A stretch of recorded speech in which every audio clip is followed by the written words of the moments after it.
कोमलांगं सीताशमालोकितवामभागं पाणौ महासायकचारुचापं नमामि रामं रघुवंशनाथं। देखिए, आज का जो विषय रखा गया है, विषय इतना गंभीर है कि समय सीमा में बांधना उपयुक्त नहीं है, परंतु समय की मर्यादा है, विषय गोष्ठी की मर्यादा है। मैं सर्वप्रथम भरत ही होय न राजमत विधि हरिहर पद पाय करों की कांडी शीघ्रं क्षीर सिंधु विनिशाय। तो मैं विधि शब्द से प्रारंभ करता हूं। विधि का अर्थ होता है ब्रह्मा।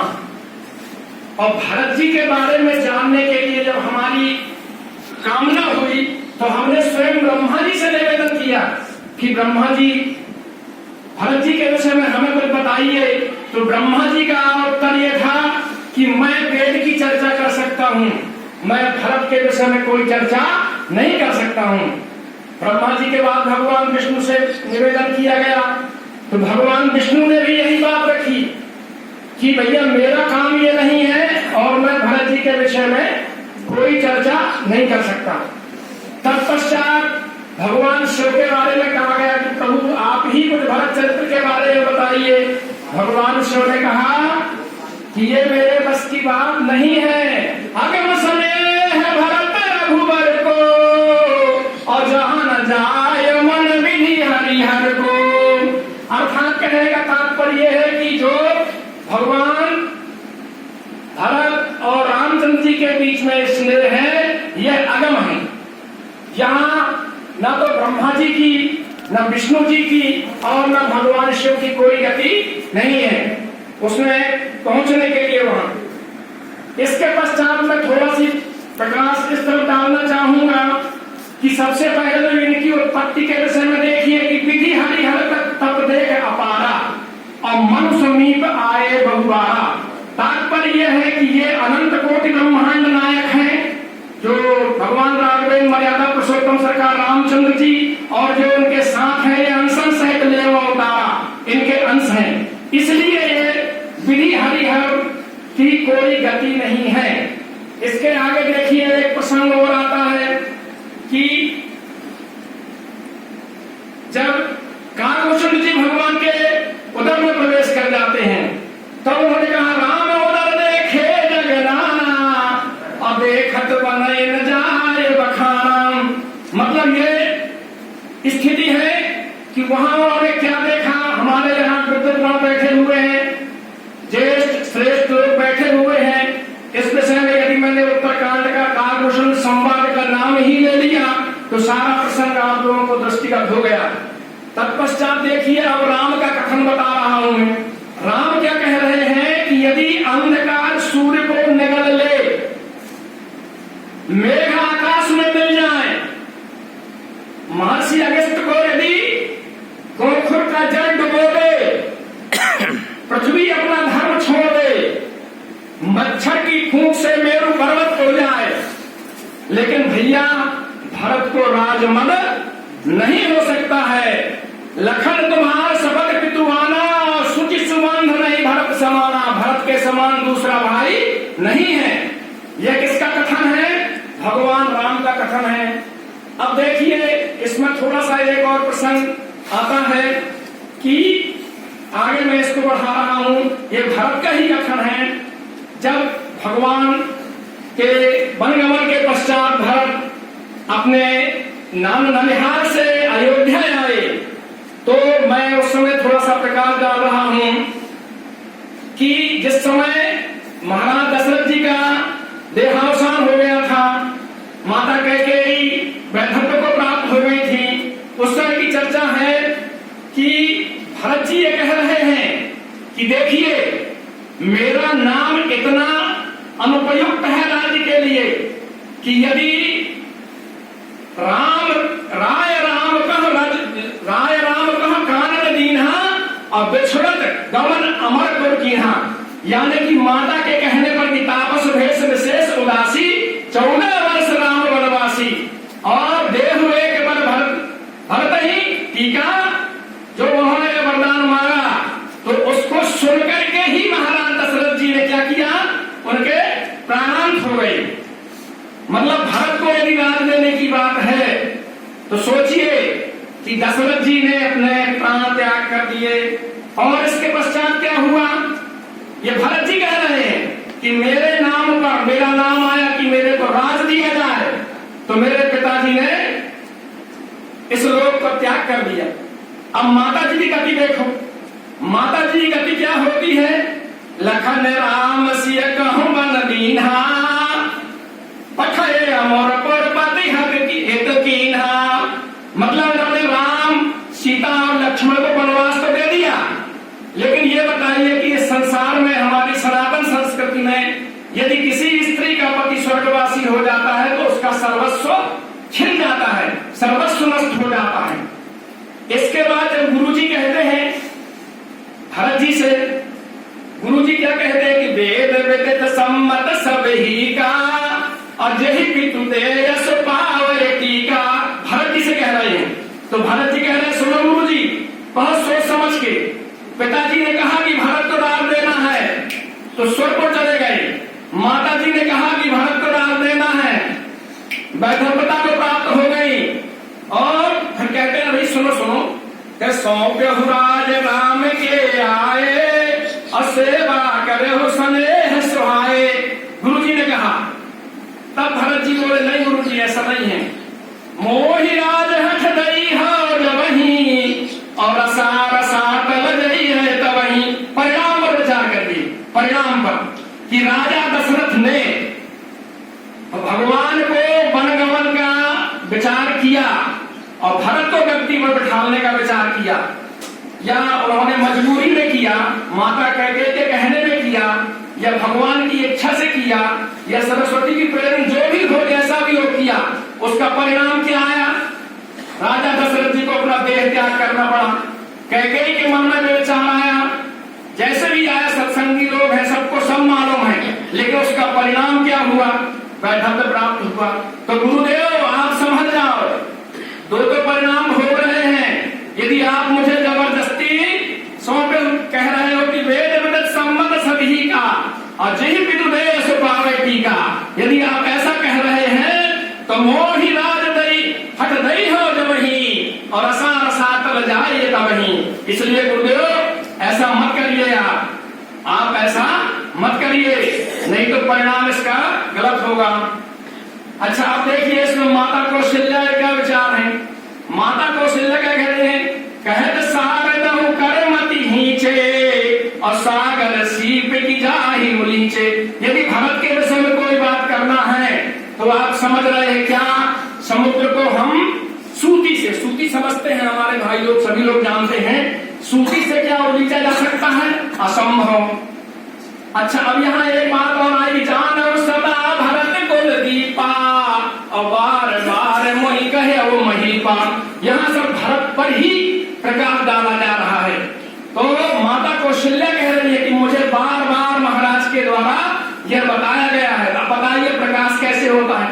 एक प्रकाश तो सूर्य का है, आधुनिक समय में बिजली का है, दूसरा प्रकाश मणि का है और तीसरा प्रकाश दीपक का है।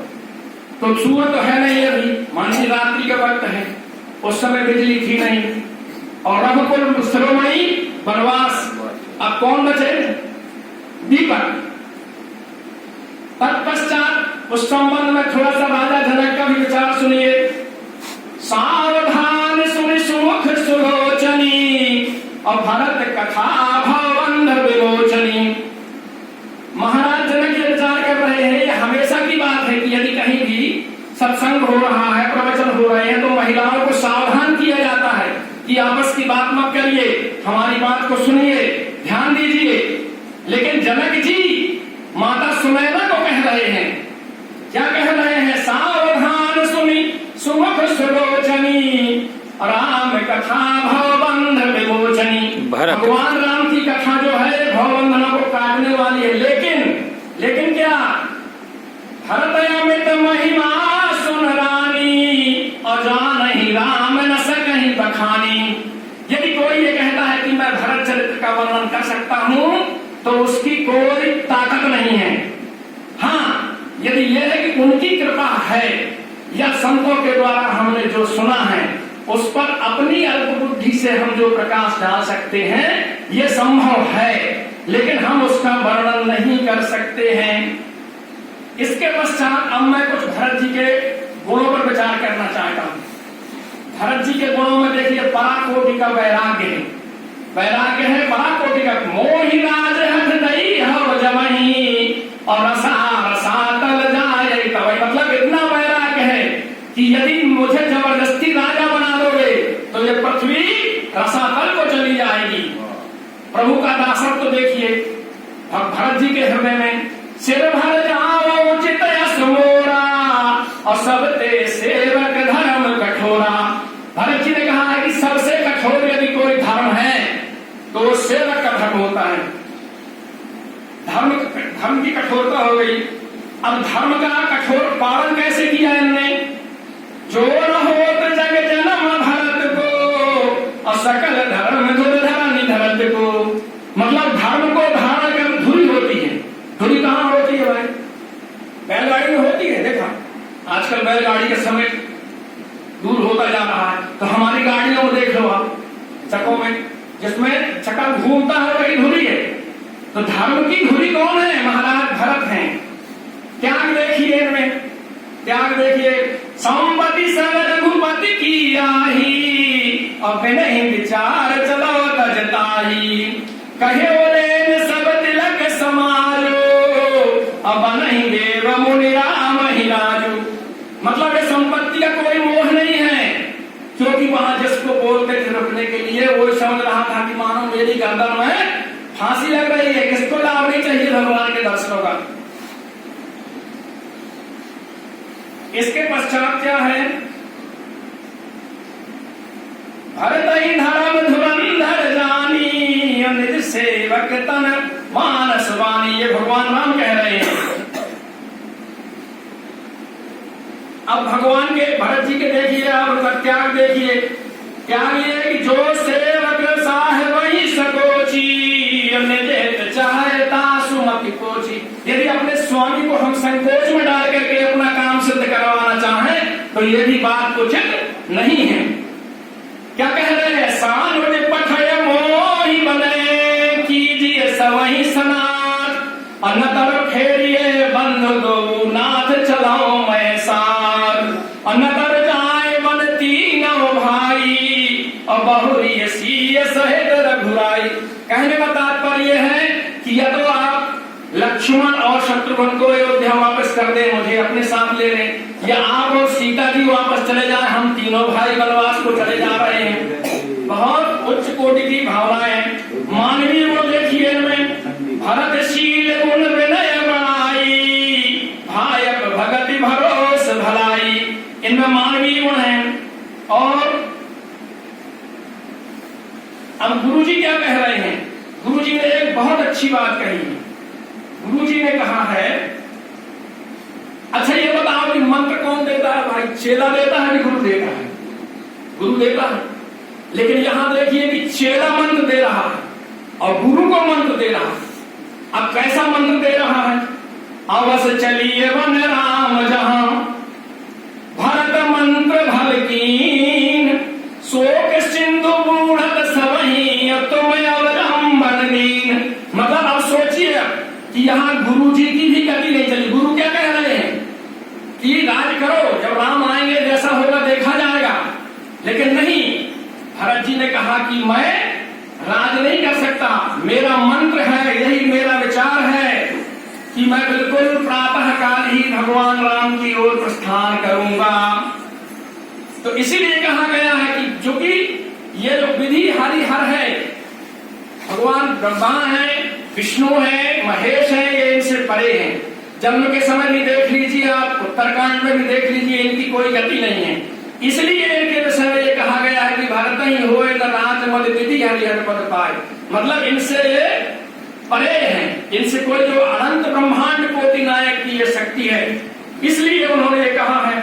और ये भरत जी को हर जगह सिंधु, सिंधु तो आप समझते हैं, सिंधु का मतलब क्या कहना चाहिए कि जहां तक हमारी नजर जाती है सिवा जल के वहां कुछ नहीं होता है। तो यहां पर सबसे पहले तो क्षीर सिंधु बता दिया, सिंधु की तुलना देते। इसके बाद शोक सिंधु। शोक सिंधु क्या है? अरे महाराज दशरथ के मृत्यु के पश्चात अयोध्या शोक सिंधु में ही तो डूब रहा था। और शोक सिंधु में क्या होता है, सिंधु में कभी कभी सुनामी भी आ जाती है। और सुनामी आएगी तो क्या होगा भाई, सुनामी में कोई मर्यादा नहीं है कि कितनी ऊंची लहरें उठती हैं और किस तरफ जाती हैं, कितने लोगों के जन धन की हानि होती है, क्या होता है। इस तरह से आगे भरत जी के बाद में कि प्रेम अमीय मंदर विरह भरत पयोधि गंभीर और मत प्रगट्यो सुर साधु कृपा सिंधु रघुवीर। भरत जी को क्या बताया गया है, प्रेम का समुद्र, और उसको मंथन करके जो ये साधु संत के हितों में जो उनका मत है ये प्रकट किया गया है। इसके पश्चात मैं आप लोगों के समक्ष कुछ विषय पर भगवान भरत जी के जो चरित्र हैं, तो मानवीय चरित्र में इनका मानवीय पहलू में त्याग है, निस्वार्थ प्रेम है, भाईचारा है, अटूट निष्ठा है, मानवीय संबंध है, समर्पण की भावना है, उच्च आदर्श है और सांसारिक सुखों का त्याग है। अब आध्यात्मिक पहलू देखिए इसका, पराकोटि का, इसके राज्य को उन्होंने क्रमवत छोड़ दिया। जो आप लोगों ने देखा, प्रभु का दासत्व है, धर्म का कठोर पालन है, धर्म की धुरी कहे जाते हैं, ना ऐसा कोई हुआ, भरत जी के समान भरत जी ही हैं, ना ऐसा कोई है, ना हुआ और ना होगा। जैसे कि उन्होंने कहा था ना कि बताया था कि भरत जैसे तुम्हारे पिता थे, ना कोई ऐसा है, ना हुआ और ना होगा। यही स्थिति भरत जी के विषय में भी है कि भूतो न भविष्यति। इसके पश्चात वशिष्ठ जी द्वारा स्वयं उनका गुणगान किया गया है, और उन्होंने देखिए यदि जरा भी उनके दिल में कहीं मोह ममता होती तो उनके द्वारा राज्य का त्याग नहीं किया जाता, लेकिन उन्होंने सर्वथा राज्य का त्याग करके और अपने कर्तव्य का पालन किया। और इसके बाद देखिए राज्य को तो उन्होंने स्थापित किया, लेकिन क्या हुआ, राज्य में वहां ये नहीं था कि हमारा तिरंगा झंडा चढ़ेगा या भगवा झंडा रहेगा। राज्य का निशान क्या था, चरण पादुका। यदि जरा भी किसी का आचरण बिगड़ा तो स्वागत के लिए चरण पादुकाएं तैयार हैं। नंबर 1। नंबर 2, भरत के राज्य में संतों से सुना है कि उनके 14 वर्ष में ना उस राज्य में कोई मरा और ना कोई पैदा हुआ। भरत जी ने अपने शासन काल में अयोध्या का, समय की मर्यादा मुझे चेतावनी दे रही है, आवाज कम है, तो अयोध्या का 10 गुना कोष बना करके रखा और भारत के नींव स्थापना करने के बाद ही राम राज्य स्थापित कर पाई। जो उसकी नींव में मुख्य मजबूती थी वो भारत की ही थी। इस स्थिति में समय की घंटी बज चुकी है। मैं अपनी वाणी को विराम देने के पहले पुनः अपनी बात रखूंगा। देह धरे कर यह फल भाई और भजिए राम सब काम विहाई।